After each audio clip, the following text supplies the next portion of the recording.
Can you share with the Tease audience a little bit about yourself? Sure. I am Larry Sims, I'm a celeb hairstylist and entrepreneur, born on the west side of Chicago.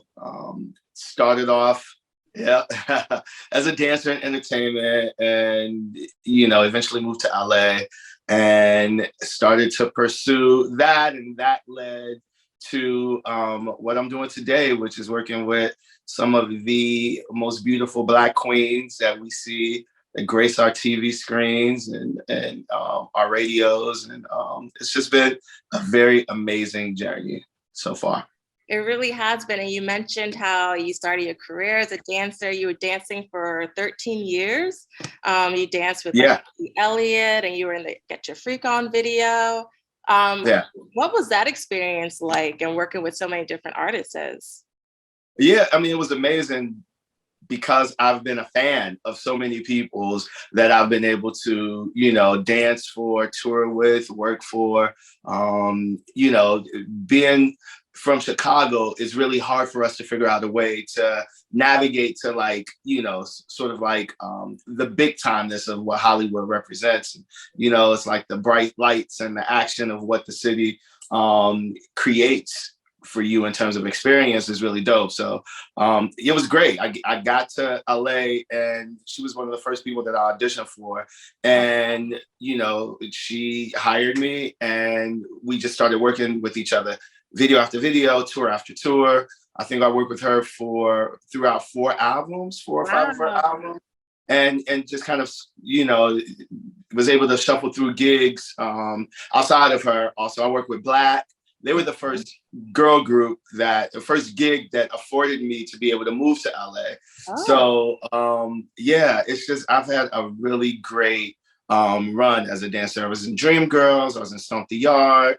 And really for that, being able to work in entertainment, it really showed me the different facets of what glam people were doing behind the scenes. And, because a dancer's career sometimes can be short-lived, I thought about what was the next big thing that, that I knew I was great at that would be fulfilling to me. And so hair became that. I knew I didn't have to be in a salon, which I respect, but, that wasn't the route I wanted to go. And to be able to see other hairstylists kill it and do what I do now, that was the goal. So like, how did you decide? I know that you're saying like, being a dancer, the career doesn't go the longevity is not as long as other careers. So when did you decide that you wanted to do hair? Like, when did you start loving all aspects of hair? Yeah, I decided to transition out of dance at 27. And I knew that I wanted to sort of be fully immersed in pursuing my hair journey, well before my 30s. So I went to school. I went to cosmetology school. And now to back up, I've always loved hair. Like I always, even in high school, I used to have to style my niece's hair because I had the babysitter. I went to a performing arts high school. I went to Lincoln Park. Oh, so my son goes to Shy Arts, by the way. So. Oh, nice. Yeah. So, in school, all of the school performances that we have to put on, I used to style, the dancers in school, and I used to style the strippers in Chicago because it was quick cash. And I always knew that I loved it, but didn't want to pursue it, fresh out of high school because I knew that the dance sort of journey was only going to have a window in my life. So I decided to run with that. And when I felt like I had accomplished, a lot of great things, I was like, okay, now it's time for me to transition. And I did that and it's been great. It sounds amazing. I mean, I'm going to merge two things. Since you were a dancer, I noticed that you just work with Janet Jackson. That's like a dancer's dream to be able to work with Janet. Like, what was that experience like? A dream come true. I'm still on cloud 9. I can only imagine. With working with Janet. Now, me and Janet have known each other for many, many years because of my dance career. One of her best friends, Gil, the director. Yeah, he is a friend of mine, and he used to always have me around. And, we used to always go out together and dance at clubs. have drinks and whatnot. And then also my relationship with Missy, because Janet and Missy are really tight. Miss would invite me to go to dinner with her and Janet or hang out at the studio with her and Janet. So it definitely was a full circle moment. I was going to potentially dance with her for Super Bowl, actually. Oh, wow. And yeah, it didn't work out with the timing and the dates. I was living in Miami at the time, actually with Missy. So I couldn't get away. And to be able to actually work with her in this capacity is a huge full circle moment. Yeah, I can only imagine. Much love to Janet. She's my idol. I love her forever and Love ever. her too. She's everything. Everything that you would ever imagine her to be plus some. She's Yeah, a class act. I can only. One day I'm going to be able to interview her or meet her or something. I'm putting that in the Yeah, universe. I love that. Absolutely. So you're a celebrity hairstylist and you've done many A-listers clients, as we discussed. You've done Janet, you've done Zendaya, Regina King, and Tracy Ellis. But many might not know that you were behind the creation of the Victoria Beckham like bob, the signature bob that she had in the Yeah, 2000s. How did yeah. that connection come together, and what was the inspiration behind that look? Well, Victoria was a part of my journey because I actually, after I go into cosmetology school, I moved back to LA and I was trying to figure out how to make money while I still was, pursuing my hair career. So, I had to like take a couple little dance jobs here and there. And one of which was dancing with Jessica Simpson. And she performed at the People's Choice Awards that year. And I had some images on my laptop while we were getting dressed of my friends that were my models. They were my book from Chicago, a photo shoot that I put together of a few different friends. And to make a long story short, her wardrobe stylist that was dressing us saw the images on my computer and was like, wait a minute, you're a hairstylist, you shouldn't be dancing anymore. You should be pursuing that. I'm going to introduce you to Ken Pavis, who was Jessica's hairstylist at the time. I met Ken, I started assisting him, worked in his salon for, a little bit. He ended up not being available to work with Victoria one time that she called, and he sent me. He was off working with Jennifer Lopez. It was only supposed to be a one-off, and we just clicked. And I was so nervous, and we clicked. She had blonde hair at the time, and we just started working with each other. And to get her out of the blonde, we ended up going dark and just sort of like elongating her hair and cutting it into a bob because the blonde was breaking her hair off. That's a little behind the music. And, it became a phenomenon. Like that bob, really, to be honest with you, that's an old Vidal Sassoon bob that has been around for years. Right. And it's because she's so iconic.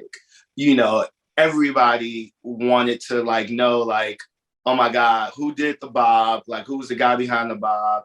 And it grew legs of its own. And I think a lot of it had to do with, yes, the hair was dope, but it's because she carried it off in a really cool way and she took it to another level with how she rocked it. Yeah, she really did. It was a cultural reset, as the kids would say. Like, it really shifted everything.